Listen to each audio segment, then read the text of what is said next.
এই শয়তান লোকটা তো হাওয়া দেওয়া মেশিন দিয়ে গরুর পেট ফোলাতে থাকে। আরে দাঁড়া ভাই, এতেই হবে, নয়তো গরুর পেট ফেটে যাবে। এখন তো আমি টাকা ডবল করে রোজগার করব, কেউ তো আমাকে আটকাতে পারবে না। এ কথা বলে সে একে একে সব গরুকে হাওয়া দিয়ে পেট ফোলাতে থাকে। টাকলা, দেখলে আমার জাদু, 50 কেজি গরুকে 100 কেজি বানিয়ে দিলাম। কিন্তু ওস্তাদ, এটা কি কাজ করবে? আরে পাগল, এখন কুরবানি ঈদের সময়, এখন সবাই এরকম মোটা তাজা গরু খুঁজবে। আরে দরজায় আবার কে? আমার মনে হয় ব্যাপারী এসেছে, যা তাড়াতাড়ি দরজা খুলে দিয়া। ঠিক আছে বস, যাইতাছি, আপনি হাওয়া দেওয়া মেশিনটি লুকিয়ে রাখুন। আসেন আসেন ভাইজান, ভেতরে আসেন।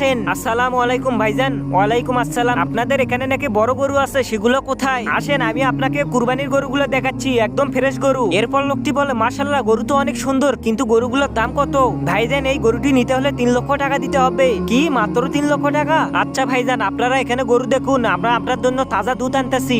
তার আগে যারা চ্যানেলটিকে সাবস্ক্রাইব করে দেবে, তাদের মা বাবা যেন অনেকদিন বেঁচে থাকে। আর যারা ভিডিওতে লাইক কমেন্ট করবে, তাদের মনে আশা যেন পূর্ণ হয়। আর কমেন্টে লিখে যাও, আই লাভ ইউ মা বাবা। তাহলে ভাইজান, আমার গরু আপনার কেমন লাগলো? গরু তো অনেক সুন্দর, কিন্তু আপনি দাম বেশি বলতেছেন। ভাইজান, আমি তো এর চেয়ে দাম কমাতে পারবো না। আরে ভাই, নিয়ে নে নিয়ে নে। ঠিক আছে, তোমার ব্যাংকে তাহলে আমি টাকা দিয়ে দিলাম। হ্যাঁ ভাইজান, টাকা তো পেয়ে গেছি। এবার আপনার গরুগুলো আমার গাড়িতে উঠিয়ে দিন। ঠিক আছে ভাইজান, দিতেছি। তাহলে ভাইজান, আমরা এখন যাই। আরে ওস্তাদ, আপনি তো দেখি বাটপারের উপর বাটপারি করলেন। আরে এই হারামখোর ব্যাপারী আমাদের শুধু ঠকায়, আজকে আমি এদের ঠকালাম। হা হা হা।